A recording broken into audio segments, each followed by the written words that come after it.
Paz convosco, minhas amigas, meus amigos, meus colegas, irmãos em Cristo, pela graça do Senhor que nos traz para perto, que nos salva, que nos traz para uma grande e maravilhosa família do Senhor, de muitas cores, de isso aí, né? De muitas diferenças, mas ao mesmo tempo sendo um com o Senhor, isso é maravilhoso.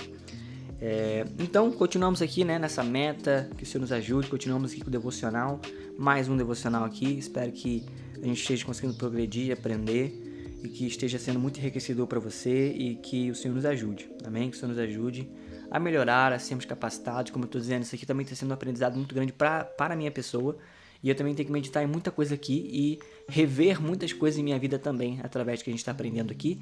Então isso aqui é uma coisa para todos nós, né? Eu só estou sendo uma voz aqui, poderia até ser outra pessoa, mas não significa que eu não precise tanto quanto qualquer um de nós do que o Senhor está falando a nós. Então me veja apenas como um instrumento, como uma voz aqui que o Senhor está usando, mas que da mesma forma eu também sou necessitado de todo esse conhecimento e aprendizado e principalmente de mudança que o Senhor tem que fazer em todos nós, amém? Então vamos que vamos, mais um devocional aqui, e onde hoje nós vamos tratar sobre Deus permitirá que nossa desobediência e idolatria passem sem punição. A gente viu que a gente é desobediente, que a gente é idólatra muitas vezes, e aí o Senhor vai permitir que a nossa desobediência, que a nossa idolatria passem sem punição? Eis a questão. Não, todo pecado é contra a soberania, a santidade e a bondade de Deus. É contra a sua justa lei. Deus se ira com justiça quanto cometemos pecados e os punirá por seu justo juízo, tanto nesta vida como na vindoura.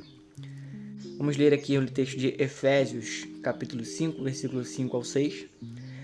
Porque bem sabes isto, que nenhum devasso ou impuro ou avarento ou qual é idólatra tem herança no reino de Cristo e de Deus. Ninguém vos engane com palavras vãs, porque por essas coisas vem a ira de Deus sobre os filhos da desobediência. Vamos ler aqui um comentário de Charles Spurgeon, conhecido como um dos príncipes dos pregadores lá na sua época, se não me engano, na Inglaterra. Vale a pena conhecer um pouquinho do trabalho de Spurgeon depois, se quiser. A gente vai depois recomendar alguns livros mais no futuro aí. Não punir os culpados seria exigir a pena de sofrimento pelos inocentes. Pense em quanta injúria e enquanta injustiça seriam infligidas sobre todos os homens, sobre os homens honestos de Londres, se os ladrões jamais fossem punidos por sua malandragem. Se permitíssemos que os culpados escapassem ilesos, isso causaria sofrimento nos inocentes. Deus, portanto, não por escolha arbitrária, mas pela necessidade de justiça, tem de nos punir por nossos erros. Vamos ler aqui também o texto de Alistair Bragg. Quando Paulo pregou perante Félix e Drusila, tinha essencialmente 3 pontos: justiça, autocontrole e o juízo vindouro, em Atos 24. O fato de o relacionamento de Félix e Drusila ser de adultério não fez com que Paulo deixasse de falar claramente sobre a justiça de Deus. Essa era a característica marcante de sua pregação.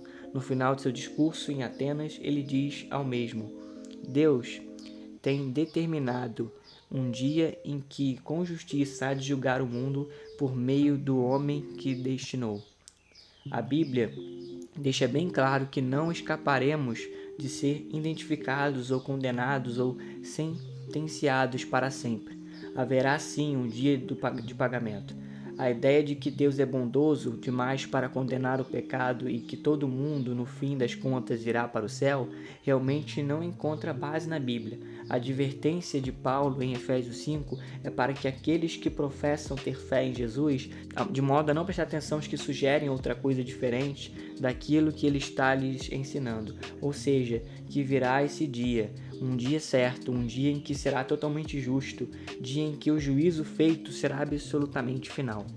Interessante aqui, inclusive, essa ideia de universalismo, né, que existe em muitos lugares, que é de que todo mundo vai ser salvo no final e é isso daí, acabou.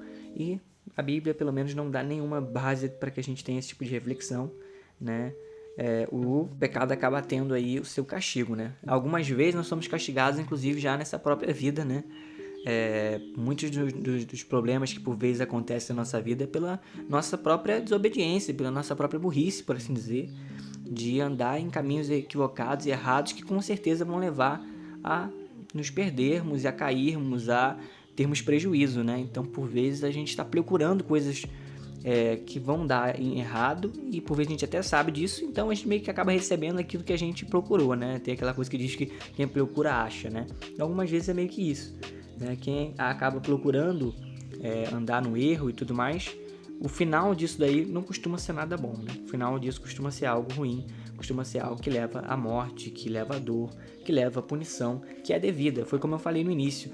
Deus mandar pessoas ou deixar com que pessoas vão para o inferno é uma injustiça de Deus, Deus não é amoroso, Deus não é amor, Deus não é gracioso. O que acontece? Quando Deus deixa pessoas livres, com sua própria vontade, o que elas vão fazer? Elas vão ir para o inferno por sua própria conta. Porque o que elas querem é isso, o que elas querem ficar distante de Deus é viver com sua própria desejos e prazeres e com suas vontades.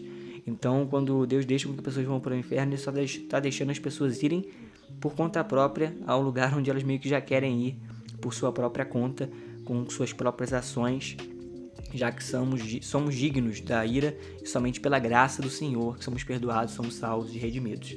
Então é isso, né, gente? Existe esse castigo, mas a gente vai tratar mais à frente sobre outros pontos disso daí, por isso que é importante até você ver o outro episódio, para que você não fique só com essa parte, porque tem mais coisa além aí, né? Então a gente precisa seguir em frente, mas é isso, esse aqui é até que rapidinho, esse episódio de hoje, mas vamos prosseguir firme, o Senhor nos ajude a refletir, a repensar, e é muito essa questão também, né? Tipo, quando existe impunidade, você acaba sendo injusto com os que fazem o certo, né? Quando a gente vive, por exemplo, numa sociedade onde o ladrão, onde as pessoas que cometem crime não são punidas, poxa, o que dá a entender que não vale a pena ser justo, né? O que dá a entender que não vale a pena fazer o certo, que o que dá a entender, na verdade, é que o mal compensa, né? Infelizmente, no Brasil, algumas vezes a ideia que parece é isso, né?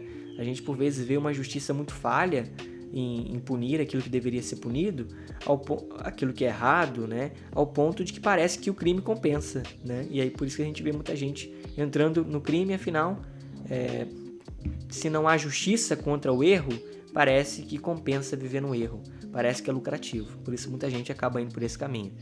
Então, é uma coisa aí pra gente refletir, mas que o Senhor nos ajude.